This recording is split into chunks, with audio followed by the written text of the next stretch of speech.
Bienvenue à cette nouvelle émission de la capsule divertissement, toujours en compagnie de Jocelyne Courvier. Bonjour. Bonjour. Aujourd'hui, on va parler de la beauté. Effectivement, on va parler dans le sens général. C'est quelque chose qui nous concerne tous, qu'on a tous déjà pas mal réfléchi, ou qu'on a tous déjà un peu subi les impacts, parce que veut pas, ça reste quelque chose, un tabou dans la société, ça reste quelque chose qui est une source d'intimidation, une source de stress, d'anxiété. Donc, on va un petit peu décortiquer ça. Puis avec les réseaux sociaux, ça vient amplifier tous les problèmes que tu viens d'énumérer, en plus. Excellent point, ça nous fait encore plus prendre conscience. Donc, avant de plonger un peu dans c'est quoi, pour commencer ça, on va parler un peu c'est quoi, justement, qu'est-ce qu'on entend par la beauté? C'est difficile de faire une définition parce que pour ce que j'entends souvent, c'est une symétrie, un visage très symétrique est une personne belle. La beauté intérieure, la beauté, la beauté physique. Puis d'ailleurs, on fait souvent une distinction entre les deux. Puis moi, la meilleure définition que j'avais entendue pour montrer à quel point c'est un peu absurde, c'était dans Columbo. Puis à un moment donné, il y avait un photographe de mode. Puis lui, ce qu'il disait, c'est que la beauté, c'est une moyenne. Si on prend 100 humains et qu'on mesure la distance entre les yeux, entre le nez, la bouche, etc., et qu'on obtient une espèce de moyenne, plus on se rapproche de ça, plus qu'on va avoir un visage considéré comme beau. Puis, je trouve ça intéressant parce que ça montre à quel point ça veut rien dire. C'est des chiffres, c'est une moyenne, c'est une distance. Puis, c'est sûr qu'il y a certaines... semble-t-il que si on prenait une dizaine d'images de personnes, qu'on s'amusait à les classer, on aurait quelque chose qui se ressemblerait un peu, semble-t-il. Mais il y a quand même, c'est quand même subjectif, il y a quand même des goûts. Il y a des gens qui vont être très attirés par justement les visages très symétriques, les Tom Cruise de ce monde, les Brad Pitt. Il y a d'autres personnes qui vont être plus attirées par les beautés atypiques, les Jean Reno de ce monde, les personnes qui ont peut-être des signes distinctifs dans le visage. C'est ce qui va faire leur charme. En fait, il y en a pour tous les goûts, là. Mais oui, semble-t-il que en général, les humains classent quand même les personnes d'une certaine manière. Évidemment, ça dépend de la culture, parce qu'on n'a pas les mêmes standards d'un pays à l'autre. Mais en fait, qu'est-ce que la beauté? C'est un peu du vent, hein? Ça repose sur pas grand-chose, finalement. Ouais, puis si on regarde même à travers les époques, là, entre ce que c'était, genre... à l'époque, je sais pas moi, tu parles de la Grèce antique versus aujourd'hui, il y a une marge, là.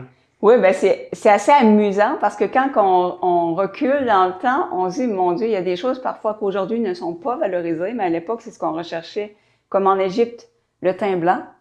Alors aujourd'hui, bon, c'est le teint plus bronzé en Occident, en tout cas.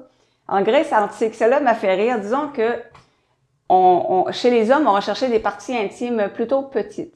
Aujourd'hui, il y a beaucoup de blagues sur la taille, tout ça. Mais à l'époque, et j'ai été voir pourquoi, évidemment, ça m'intriguait, parce que un homme avec des parties intimes petites, discrètes, c'était un homme intellectuel, c'était un homme qui était capable de maîtriser ses pulsions, c'était un homme raffiné. Alors, ça m'a fait rire de lire ça.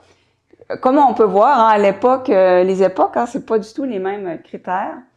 Ensuite, on est arrivé au Moyen Âge, là, il y a eu un... Puis d'ailleurs, à l'époque de la Grèce antique, on focusait sur la beauté des hommes et très peu des femmes.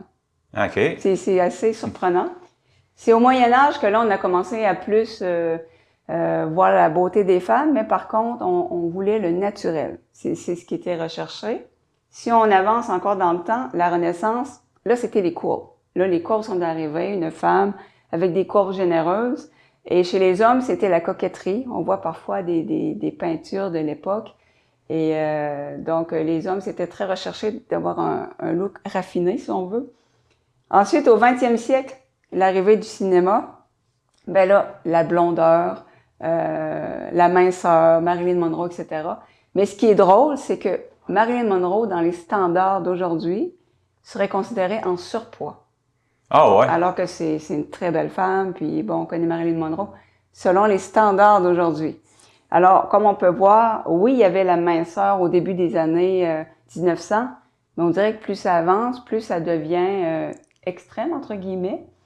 Et là, si on avance encore plus dans l'époque d'aujourd'hui, ben là, il y a plus de diversité de corps, en théorie.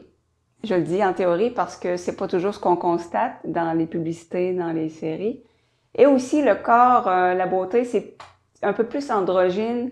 D'ailleurs, on voit des mannequins qui ont des traits entre guillemets féminins, masculins. C'est moins marqué le genre qu'autrefois. C'est comme des tendances que de nos jours. Donc, on voit que ça a quand même beaucoup évolué. Là. Androgyne, on pourrait le définir comment? Parce que je sais que moi, l'image qui me vient en tête, c'est Boy George, dans le groupe, c'est Culture Club, je pense. Parce que oui. On me disait, ben, moi, ce qu'on me disait, c'est qu'il y avait un look androgyne, mais dans le fond, c'est quoi? C'est Ben, il y a certains, j'oublie son nom, mais il y a une actrice britannique très connue qui a un look. Et au premier regard, honnêtement, c'est difficile de dire si c'est une femme, si c'est un homme. Je le dis entre guillemets parce qu'aujourd'hui, c'est quoi être une femme, un homme? Bon. Mais donc, des looks un peu entre les deux, si on veut, avec des traits moins marqués. Donc, aujourd'hui, ça devient de plus en plus à la mode, tendance. C'est ce qu'on voit de plus en plus. Et ça marque aussi l'époque que le genre dans la société est moins marqué aussi. Aujourd'hui, une femme mécanicienne, on fait pas de cas. Là. Ben, en général, là, je veux dire, on sait que les goûts ne dépendent pas de notre genre. Alors, c'est un peu l'évolution que ça a pris au fil. Tu disais, pour la Renaissance, c'était les courbes. Ben justement, ici au Québec, puis probablement ailleurs aussi, là, mais dans les années 1800-1900, la belle femme, c'était la femme avec des rondeurs, parce que c'était un signe de beauté puis de santé. C'est ça? C'est un bon point parce que on recherchait pas les mêmes choses. On voulait une femme physiquement travaillante, une résistante, une femme. Donc on cherchait des femmes plutôt costaudes. Les femmes plutôt minces, frêles, et d'ailleurs étaient vues comme malades. C'était pas un bon parti, comme on disait à l'époque. Oui, puis dans ce temps-là, ben c'était la colonisation, donc il fallait faire des enfants, tout ça. Donc c'était mieux vu une femme avec des rondeurs parce qu'elle pouvait au moins supporter les nombreux accouchements versus une femme qui est tout petite puis qui serait peut-être plus fragile, comme tu dis. Oui, il y a quelqu'un qui me racontait justement lorsqu'elle a rencontré pour la première fois son beau-père. C'est une personne qui aujourd'hui dans les 80 ans me disait son beau-père puis même les autres personnes autour, une belle grosse fille. C'était quelque chose de très recherché, de très valorisé, et tu avais beaucoup de chance quand tu tombais sur une femme plus costaude, qui donnait vraiment l'image d'une mère de famille capable d'avoir tout en charge, de travailler à la ferme. Donc, c'est intéressant de voir à quel point ça a évolué là, au fil du temps. Là. Et les temps changent. Oui, oui. Tu parlais en début d'émission que la beauté diffère dépendant des cultures. Ben, un bon exemple de ça, c'est le teint bronzé qui est très recherché en Occident. Ici, on voit dans les émissions le bronzage, tout ça. Alors que, par exemple, en Asie de l'Est, au Japon, en Chine, c'est beaucoup plus le teint clair qui est associé à la noblesse, à l'élite. Ça fait une distinction entre la noblesse et le peuple qui travaille, si on veut. C'est souvent ça, les critères de beauté. Autrefois aussi, par exemple, lorsque au Moyen Âge, on aimait les courbes, ça faisait une distinction avec la paysanne. Donc, c'est souvent, la société étant ce qu'elle est, hein, il y a des distinctions sociales. D'autres exemples, les courbes en Afrique. En Afrique, dans certaines régions d'Afrique, une belle femme, c'est une femme avec des courbes très généreuses. Dans notre, disons, au Canada, ce qui serait moins valorisé parce qu'on a d'autres standards de minceur, etc. Mais là-bas, c'est recherché, c'est valorisé. Et un autre exemple, les dents au Japon, ce qu'on appelle les dents Yaiba, c'est que, bon, ici, les gens cherchent à corriger. Il y a des gens, ben, moi, premièrement, j'ai des dents, ce qu'on appelle des crocs, des dents de vampire, là, des canines. Je les ai, moi aussi. Ah oui, moi, j'avais jamais remarqué. Je les ai en haut et en bas. Bon, mais c'est ça, les fameux crocs de vampire. Ici, bon, on va chercher à avoir des broches et tout ça. Mais là-bas, c'est tellement recherché que les gens s'en font poser. Ah ouais. Des facettes pour imiter parce que, semble-t-il, que ça donne un look plus mignon, espiègle. Et c'est vraiment, là, c'est une belle démonstration que exactement la même chose dans deux pays différents, ça veut dire totalement autre chose. Donc là-bas, c'est très recherché, alors qu'ici, bon, les gens cherchent à... Et d'ailleurs, si on se met à regarder autour de soi, on est tellement conditionné à avoir des dents parfaites dans les séries et films qu'on a l'impression qu'on finit par être complexé de nos dents. Mais quand on regarde autour de soi, les gens qui ont des dents parfaites, je veux dire, c'est rare quand même. C'est pas la norme, la majorité. Mais ça finit par nous jouer dans la tête. Les séries et films, ça a quand même un gros impact, là. Eh ben, je pensais pas que les crocs, t'as donné un autre nom à ça, là, mais je pensais, moi, tu sais, j'ai ça, puis bon, les dents sont de même, mais je pensais pas que c'était quelque chose qui pouvait être recherché par certaines personnes. Oui, là-bas, c'est quelque chose de recherché, là, puis dans la séduction, parce que ça va attirer, ça donne un petit look. Alors, c'est amusant quand même, là, de... Fait que Dracula, son charme vient peut-être de là. Oui, mais c'est ça. Tu te dis que quand j'étais jeune, je me faisais appeler le vampire Dracula, alors que là-bas, tu vas attirer le regard avec exactement les mêmes dents. C'est sûr que Dracula vient pas du Japon, là, mais... Mais le surnom vient de là. C'est sûr, quand j'ai dit les dents, les crocs, les dents de vampire, tout le monde sait de quoi je parle, parce que c'est la comparaison qu'on fait. Il y a aussi des différences entre les genres. Genre entre les femmes et les hommes, les standards. Oui, par exemple, c'est sûr que, on veut une société égalitaire, mais dans les faits, c'est pas exactement ça. Au niveau de la femme, il y a une pression sociale encore plus grande. Par exemple, au niveau des métiers artistiques, le cinéma, on va voir beaucoup d'acteurs rendus à un certain âge, mais les femmes rendues à un certain âge, souvent, c'est le moment de la retraite. Et c'est extrêmement injuste. Ah oui, puis, tu sais, on en connaît des actrices âgées. Remarque, celle qui me vient en tête, c'est Jeannette Bertrand, parce que, comme on la voit partout, là, je sais pas. Je pense, c'était-tu une actrice ou c'était plus, ou elle était surtout dans le milieu artistique? Bonne question. Je sais pas si elle était comédienne. On l'a toujours vue dans notre paysage télévisuel, là, mais... Quoique c'est vrai, il y en a une actrice québécoise que j'ai... c'est plat, je me rappelle pas de son nom, mais elle doit être rendue dans le coin du fin 80 certain, là, puis il me semble justement on la voit plus. Ben, c'est des actrices elles-mêmes qui le disent. Après un certain âge, après 60 ans, le téléphone sonne beaucoup moins, alors que leurs collègues masculins peuvent avoir du travail finalement jusqu'à la fin de leur vie. Et on l'observe parce que la femme dans la société doit plaire. C'est injuste, c'est une pression inutile, mais la femme est vue comme elle doit plaire. Puis si on regarde dans les films plus anciens, les rôles féminins, c'était des parures souvent. Je regarde des fois des vieilles séries, puis j'ai regardé un épisode de Columbo, il y avait des policiers, il y avait une policière femme. C'était quand même surprenant qu'on inclue une femme comme policière à l'époque.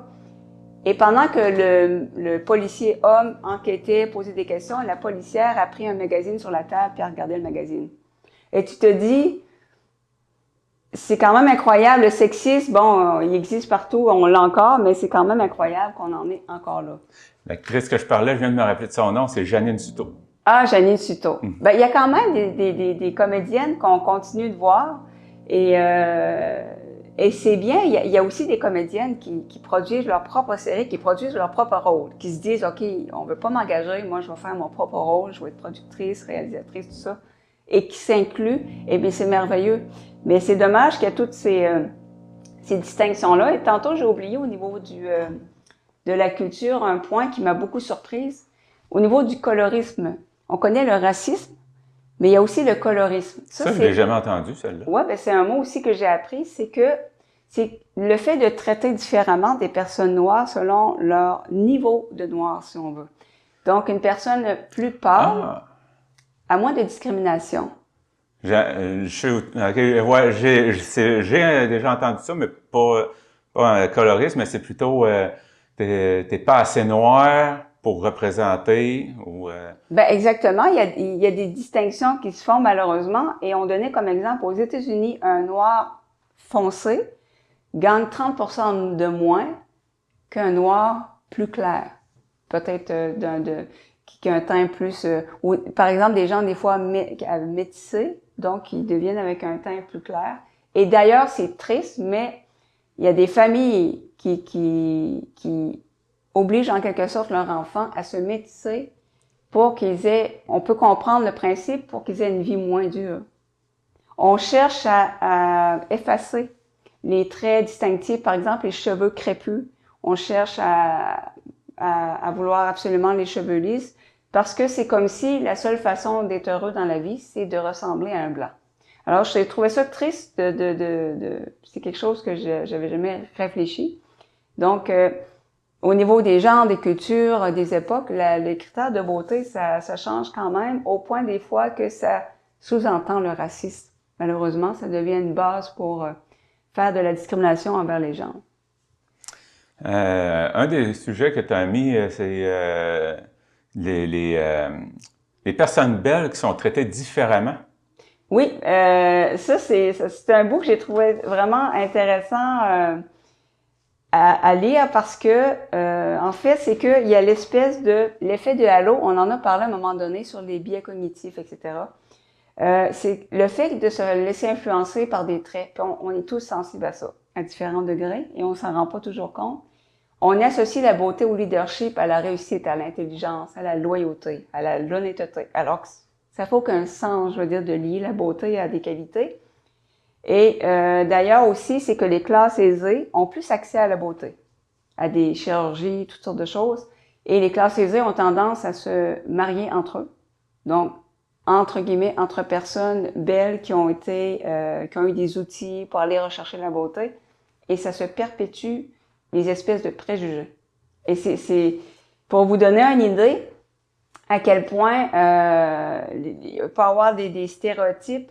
On va donner peut-être une liste de qualités associées avec la beauté. Et on va parler entre autres au niveau des films, les méchants dans les films. Alors souvent les méchants dans les films sont laids ou ont un handicap. Donc souvent ça va être la personne qui n'est pas parfaite dans le film, etc.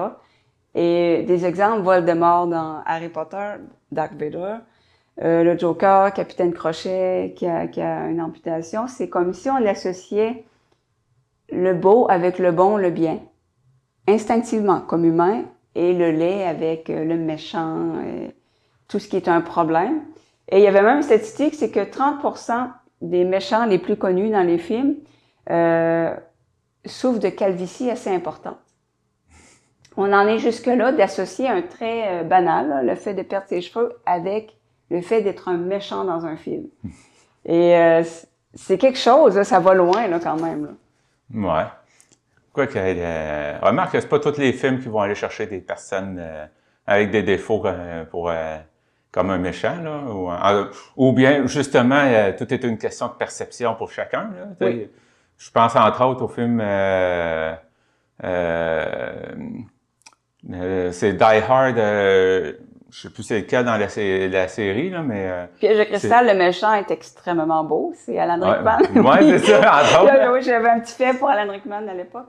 Quoi, je pensais, justement, je pense que ça doit être 2 films après, je sais pas si c'est le 3, là, mais il se trouve à affronter le frère de ce personnage-là, qui s'appelle Simon Gruber dans le film. Là. Ah, France Gruber, je pense que c'était lui, Alan Rickman, au départ, puis après son...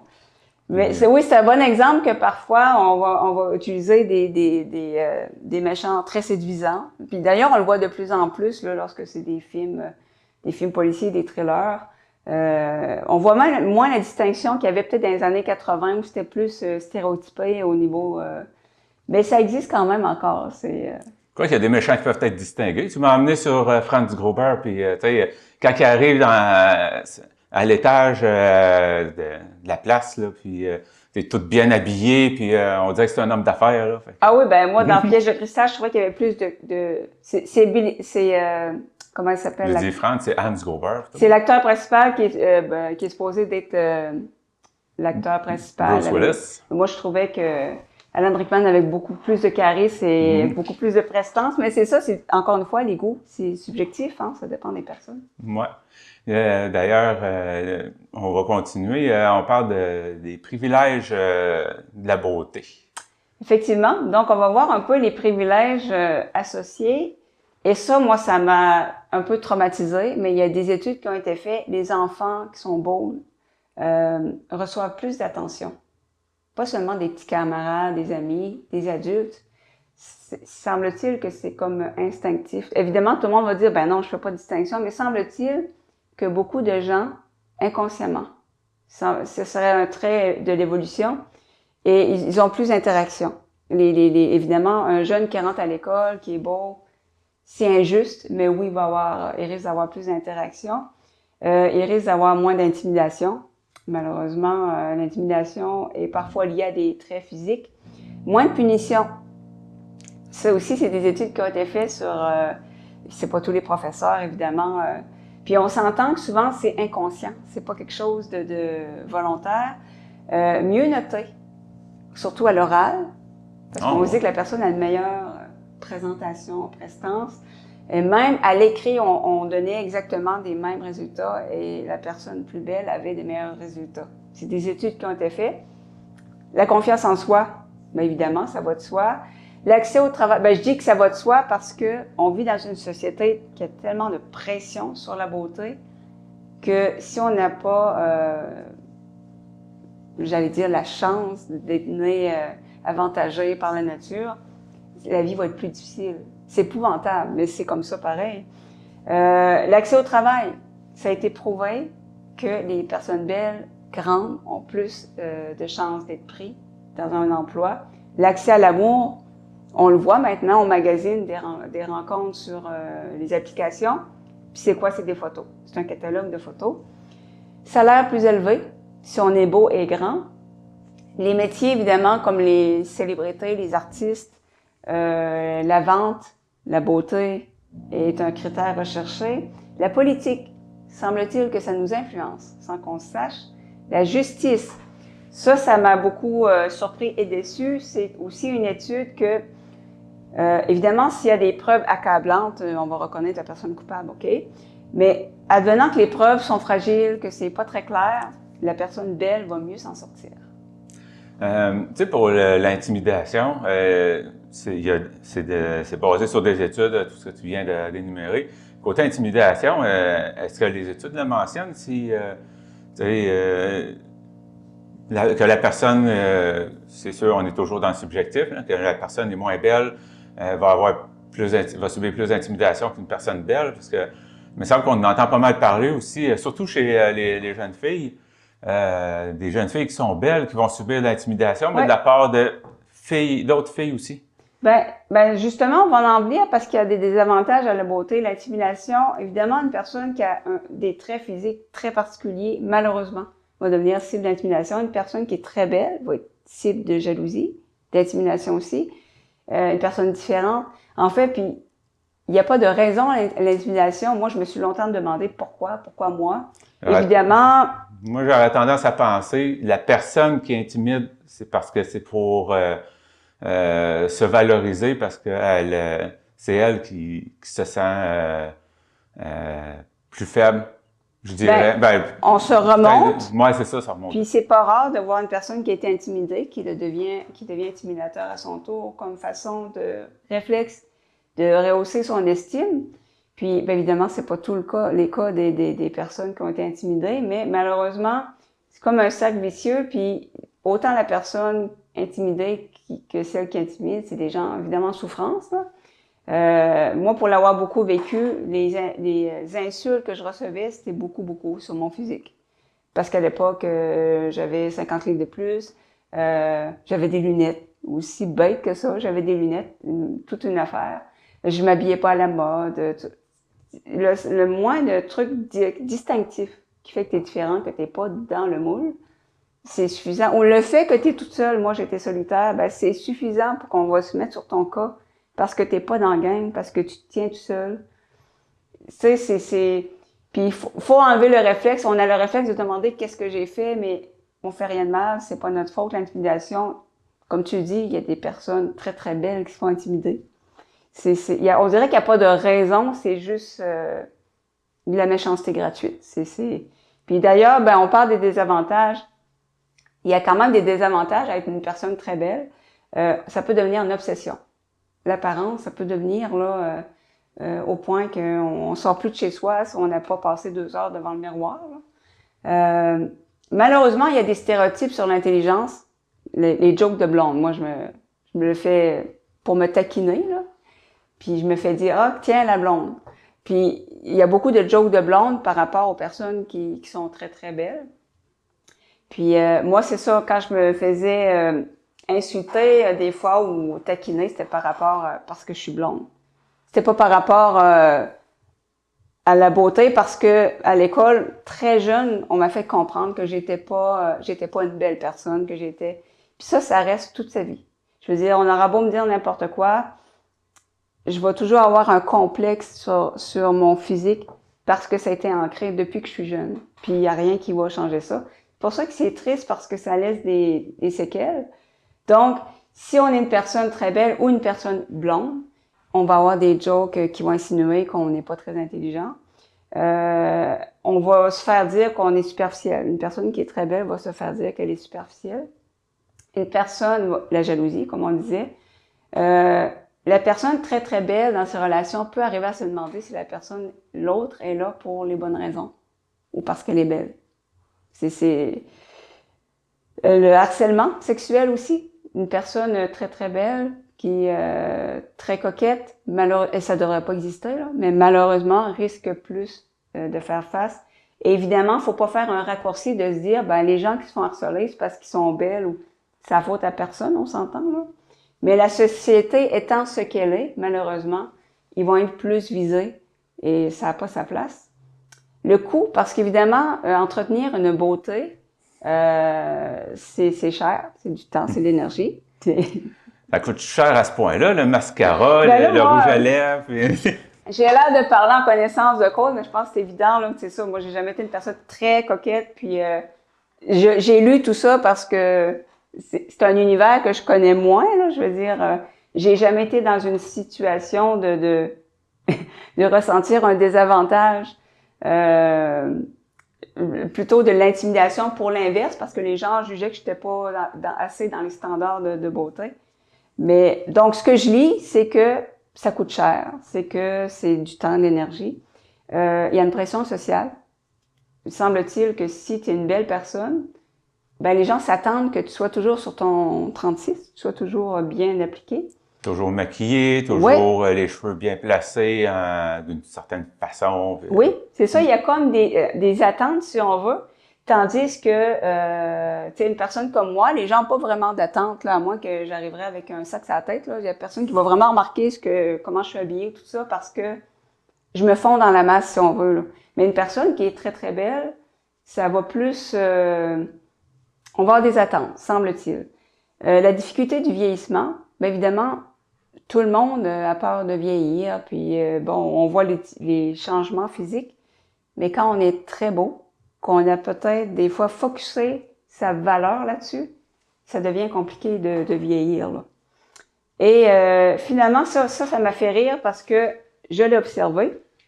Dans un couple, si vous sortez avec une personne très belle, la personne va avoir un totem d'immunité. Un totem d'immunité. Ouais, ça veut dire que la personne, elle peut s'en permettre plus, vous allez plus lui pardonner, et c'est instinctif. C'est fou, mais c'est quelque chose avec les personnes très belles, c'est comme si, c'est ça, ils peuvent s'en permettre plus, de faire plus de niaiseries. On va avoir tendance plus à pardonner, à être moins sévère avec les personnes très belles. Et on va moins voir les lumières rouges. Parce que si on rencontre quelqu'un qui est très, très beau, on va être impressionné, mon Dieu, c'est toute une affaire. Mais on les voit pas, les lumières rouges. Parce qu'on est tellement dans une bulle d'être fier, d'être au bas d'une personne. C'est fou quand on y pense parce que ça fait pas de différence, la beauté, mais il y a un instinct d'être fier, d'être au bras d'une personne très belle. Mais dans ce temps-là, on réfléchit plus beaucoup. Et on voit pas les lumières rouges et ça nous met plus en danger d'être dans des relations toxiques. Donc, il y a quand même, c'est pas juste des avantages, là, quand même. Ouais. Et on continue, la beauté, ça vient aussi jouer sur la perception de soi. Oui, comme on le disait, on a des complexes et ça vient souvent de la société, malheureusement. Et un bon exemple de ça, c'est les photos de groupe. Qui on regarde en premier? On regarde de quoi on a l'air, si on est correct. Et j'ai une anecdote pour ça là, que j'ai jamais racontée. Je me suis liée d'amitié avec un joueur de hockey de la Ligue nationale. Je pense que tout le monde connaît l'histoire. Et j'allais voir des matchs. Puis à un moment donné, il m'a fait rencontrer sa famille, sa femme, ses enfants, son père. Puis c'était un grand signe de confiance parce que c'était une personne très réservée qui met pas sa femme dans les médias, tout ça. Et il acceptait que je prenne des photos de groupe, tout ça. Et quand j'ai eu la photo de groupe, moi je réalisais un rêve, là. Je le rencontrais, puis super fin. Quand j'ai vu la photo de groupe, évidemment, j'ai regardé de quoi j'avais l'air et que j'ai vu lui et sa femme, c'est des gens magnifiques, là, je veux dire en apparence, avec de la prestance. Sa femme, c'est pourrait être un mannequin, très belle, les vêtements, les cheveux, le maquillage, tout. Mais quand je me suis vue, j'ai eu un choc. Je dis, mon Dieu, j'ai l'air de ça. Par comparaison.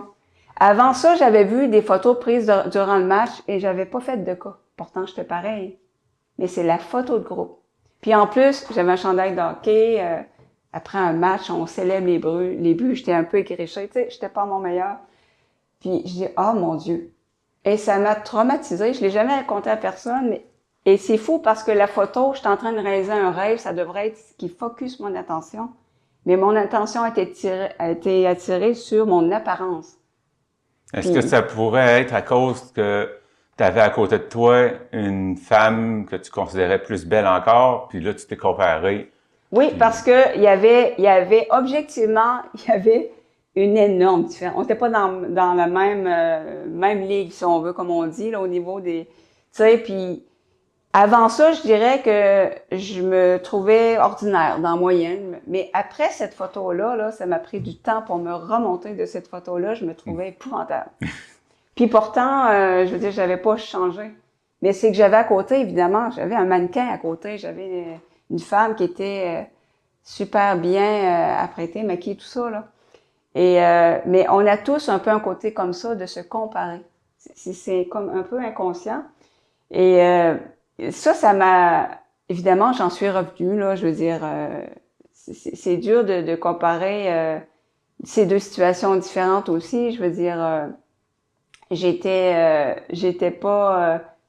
peut-être que si j'arrêtais très maquillée en robe, peut-être j'aurais moins vu la différence.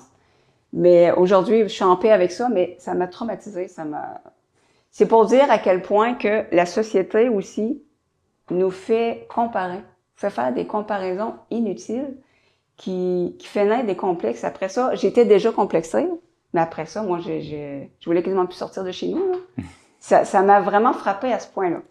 Et donc, c'est ça, on est en quelque sorte conditionné, brainwashé par la société dès qu'on est jeune, qu'il faut être beau.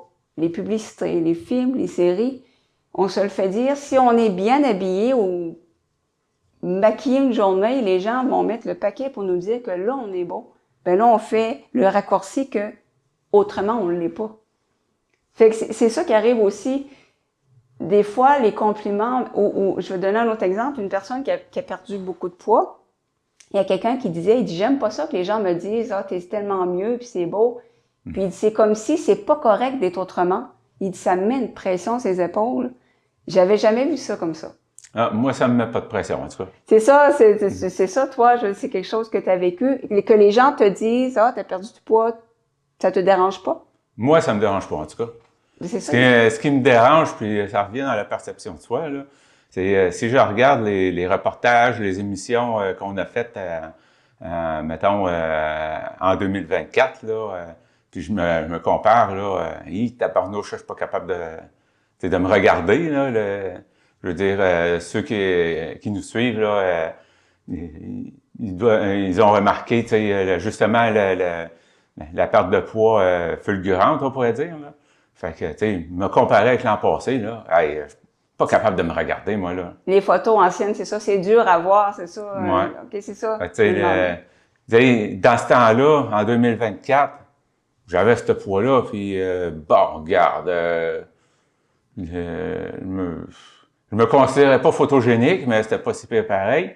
Mais c'est bizarre, à cette heure que je suis rendu, où est-ce que j'en suis là, je me regarde pour 2024, puis tabarnouche, comment j'ai fait pour me supporter de même, on pourrait dire.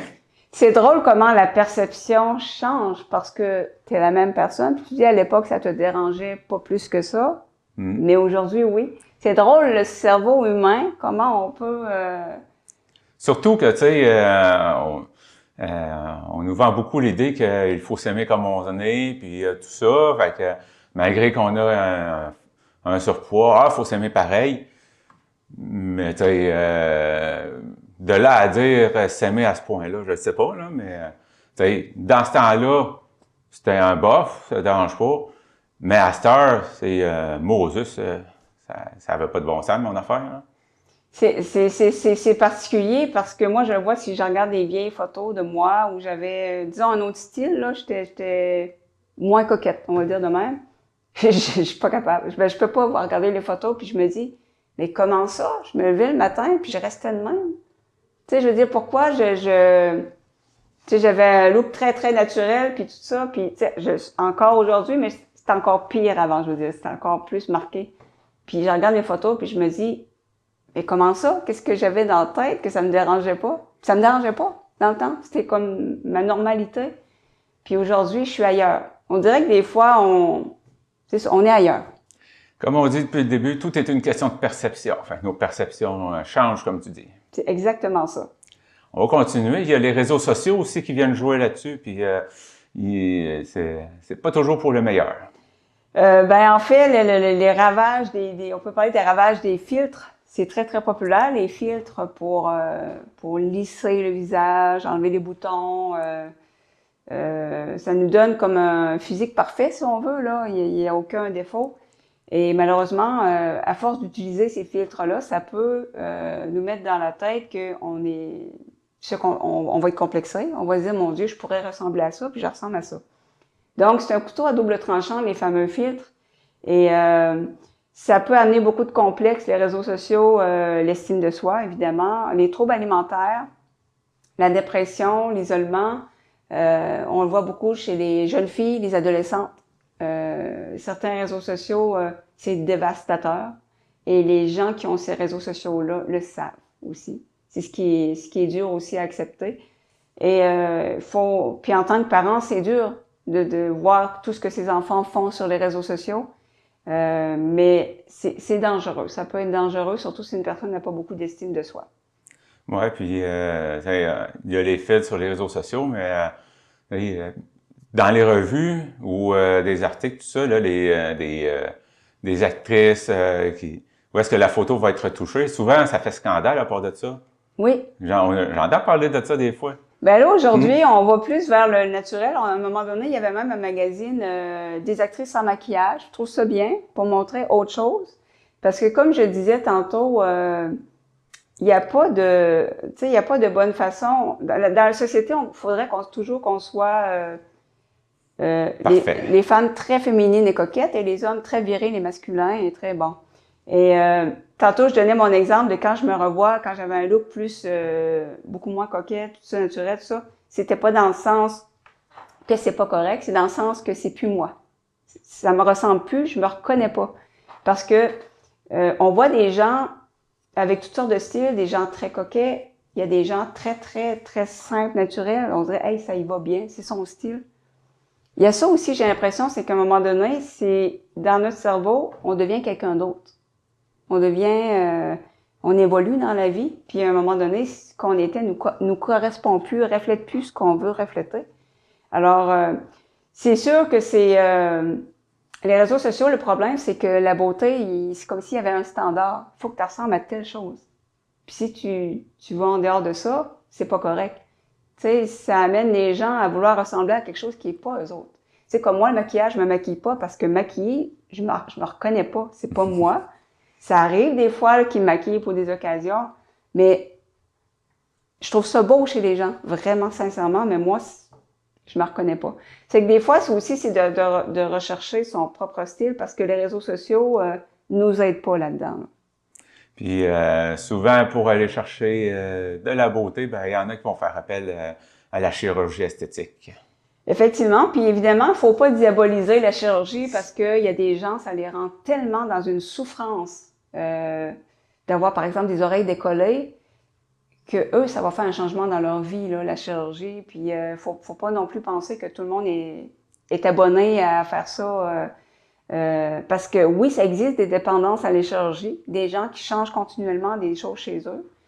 Mais il y a des gens pour qui c'est très, très bénéfique, tu sais, parce qu'ils ont un gros complexe, tout ça. Ça peut être suite à une chirurgie aussi. Effectivement. Des chirurgies qui vont faire en sorte que tu vas avoir des parties que ça n'a pas le choix d'être corrigé si on veut que parce qu'il y a des fois pour certaines personnes, là, mettons, après une chirurgie bariatrique, ils vont se ramasser avec beaucoup de peau pendant sur le ventre, mettons, ça peut jouer sur la santé mentale, fait que aller corriger ça. Pour d'autres situations, quand c'est juste pour une petite ride ou quelque chose de vraiment superficiel, Parce que si on cherche à combattre le vieillissement, on n'a pas fini. D'ailleurs, il y a une explosion là, des chirurgies esthétiques, là, les injections de Botox et tout ça, là.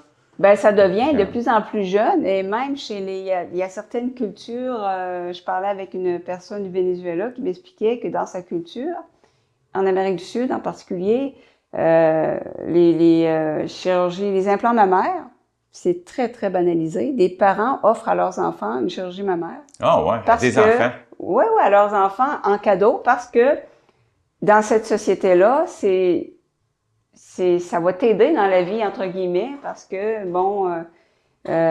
c'est très bien vu pour le travail, etc.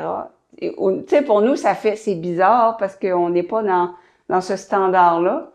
Mais oui, il y a certains pays où c'est extrêmement banalisé. Ça peut être dangereux parce qu'il y a des gens qui vont faire des chirurgies à l'autre bout du monde parce que c'est beaucoup moins cher, mais c'est pas les mêmes normes de qualité des fois. Puis t'as des gens qui en meurent carrément. Donc, il faut faire attention à ça aussi. Là. Mais donner des implants mammaires à un enfant, sachant que l'enfant, sa croissance n'est pas finie encore. Là. Non, en fait, ils vont pas offrir ça à leur enfant, mais dans le sens en jeune âge, mais à leur adolescent ou à 18 20, ou 20 ans. 30. Ouais, c'est ça. Okay. Comme cadeau pour bien partir dans la vie. Donc, nous, ça nous fait sourire parce qu'on n'est pas dans cette culture-là. C'était de bonnes notes à la fin de ton cégep pour avoir des implants mammaires. Pour avoir tes implants. Donc, c'est ça, c'est un autre monde, hein. Chaque culture a ses petites différences. On parlait justement de, chirurgie bariatrique, tout ça, et les diètes. Là, chirurgie, c'est une chose, mais des diètes pour aller chercher une certaine beauté, hein. Oui, évidemment, on peut faire aussi une diète pour des raisons de santé, il y a toutes sortes de raisons qui peuvent faire qu'on fait une diète, mais comme j'en connais une, c'est une de mes tantes, elle fait je sais pas si je vais bien le prononcer, colite ulcéreuse ou colique ulcéreuse, en tout cas, puis elle est obligée de suivre une diète bien stricte. C'est ça. Fait que, c'est une diète pour la santé, hein? Exactement. Il y a des gens, moi aussi j'ai une diète pour des raisons de santé. Il y a des gens où, le médecin, ils sont rendus avec beaucoup de médicaments pour la pression, le cœur, le cholestérol. Puis là, à un moment donné, ils se disent, si je perds du poids, peut-être je vais pouvoir enlever ça. Tu sais, il y a des raisons de santé, mais il y a aussi beaucoup d'esthétisme. On se le cache pas, on vit dans une société où la grossophobie est extrêmement présente. Les insultes les plus courantes, c'est une cour d'école, c'est pour les personnes, t'es gros. Puis souvent, on va insulter quelqu'un, puis on va ajouter ce qualificatif-là, c'est ce grosse ci, grosse ça. Et les gens peuvent être extrêmement durs. Il y a de la mégrophobie aussi. Je le dis parce qu'on en parle très peu. Parce que je vois sur les réseaux sociaux des images pour dénoncer la grossophobie, ce qui est très bien. Mais on tombe après dans la mégrophobie du style les os, c'est pour les chiens, en parlant des personnes minces. Mais je pense qu'on peut défendre une cause sans tomber dans la discrimination d'une autre cause. Et j'en ai vu beaucoup d'images de ce style-là. Les deux peuvent être une grande souffrance parce que prendre du poids, c'est dur. Je peux vous le dire, c'est dur. J'ai été dans les deux côtés. Mais évidemment, la grossophobie est plus présente dans la société, là. C'est un fait. Et ça amène énormément de souffrance chez les gens. Et comme on disait au début, on associe la grosseur d'une personne avec des qualités ou des défauts. Ce qui fait aucun sens, hein? Ce qui fait... tu sais, on connaît tous... par exemple, on associe ça à la volonté. Moi, je connais quelqu'un qui mange comme 10, là, puis il est plus petit que moi, là. Puis ça n'a rien à voir avec la volonté. Je veux dire, on a des métabolismes différents. Tu sais, on peut pas juger d'une personne. Et C'est sûr qu'il y a malheureusement, beaucoup de facteurs qui viennent jouer là-dessus. Là. tu sais, c'est pas aussi simple que de dire, ben, c'est parce que la personne, elle mange trop, là. C'est ça, il y a beaucoup de facteurs. On n'a pas tous des corps égaux, là, au niveau du métabolisme, puis de la santé, puis etc., là. Donc, c'est quelque chose dans la société, malheureusement, qui amène beaucoup de souffrance, là. Je veux dire, est-ce que tu sens que la perception des gens a changé sur toi ou ton contact avec les gens est pareil? Mon contact est, pareil. Je veux dire, mon contact n'a pas changé. C'est plutôt, tu sais, les commentaires, tu sais, que tu me parlais tout à l'heure. S'il y en a pour qui ça les dérange, tu sais, qu'on vienne me dire, hey, t'es pas mal plus beau, pis ça. Tu sais, je sais qu'il y a, puis je l'ai déjà entendu. Il y en a qui disent, quoi, j'étais pas beau avant, mais tu sais, même moi, je le constate, là, comment j'étais, là, 2 ans, là, donc, tu sais, je suis quand même pas là pour dire aux gens, quoi, j'étais pas beau avant, je me mettrais la tête dans le sable.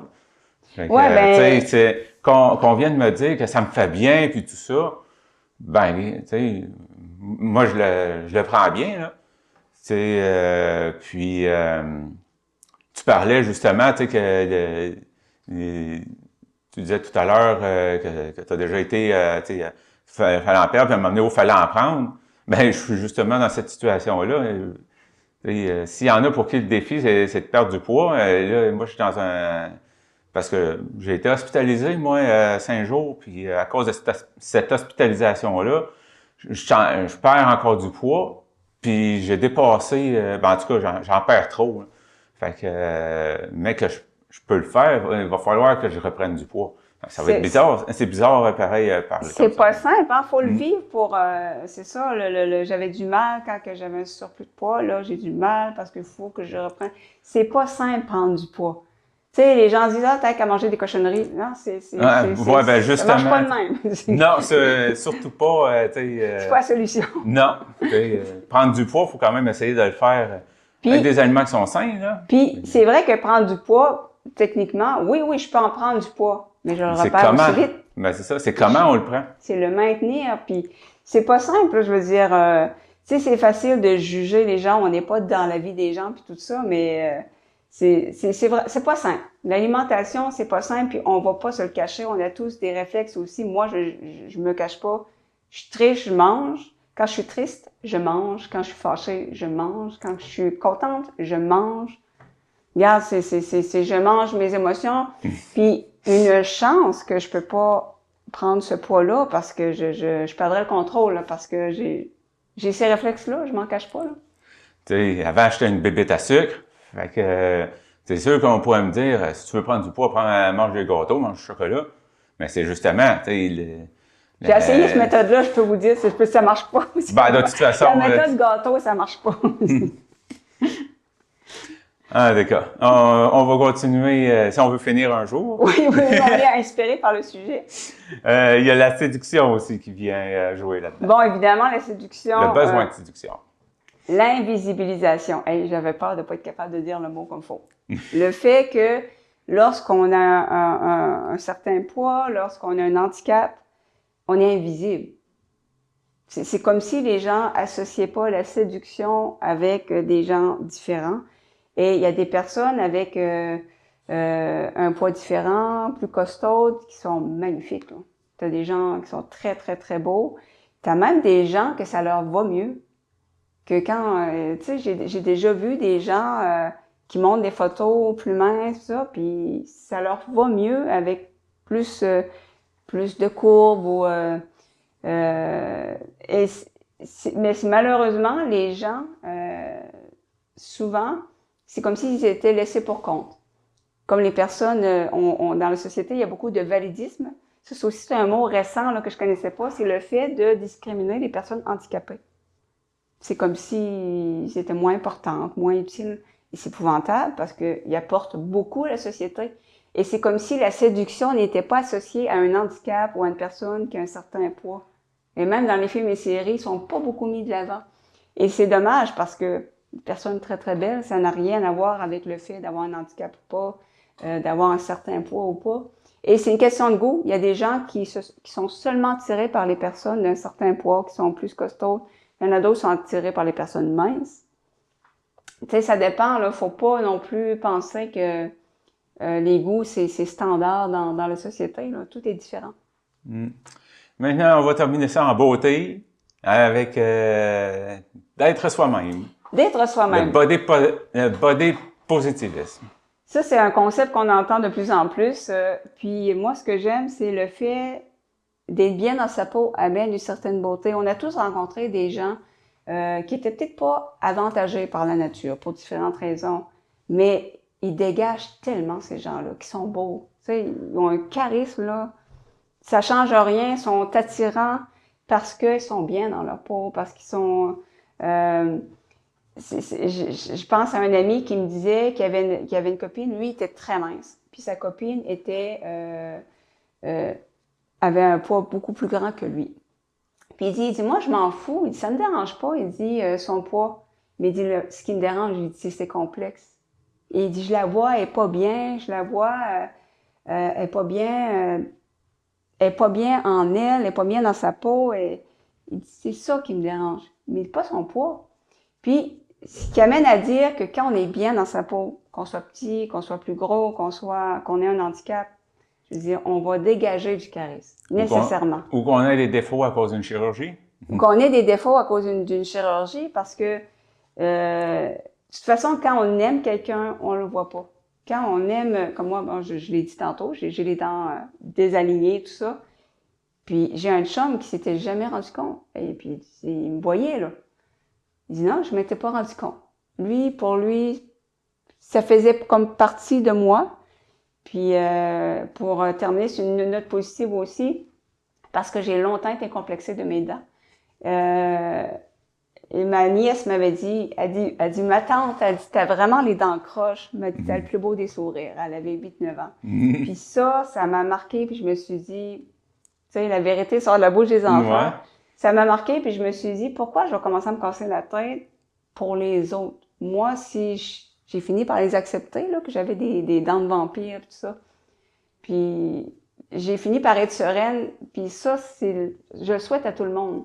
J'ai des complexes en masse, mais d'arriver à se dire, regarde, c'est pas la fin du monde, là, on a tous des défauts, puis c'est cliché, mais c'est l'intérieur qui compte, là. Puis si on a une belle personnalité, un intérieur riche, qu'on est bien dans sa peau, on va avoir du charisme. Nécessairement, là, on va avoir du charisme. Eh bien, c'est ce qui termine l'émission. Elle a été longue, on s'est laissé emporter par le sujet. On était inspirés. Ouais. Beaucoup de confessions là-dedans. Ben oui, on était dans les confessions tous les deux. Bon, ben ça rend l'émission encore plus humaine. Ouais. Puis, je pense que la beauté devrait peut-être revenir à l'époque du Moyen Âge, c'est-à-dire au naturel. Effectivement, de laisser chacun être soi-même, qui a envie d'être un look très sophistiqué, maquillé, très naturel, de garder son poids, peu importe, d'être soi-même. Bien, Jocelyne, on se revoit la semaine prochaine. Avec plaisir.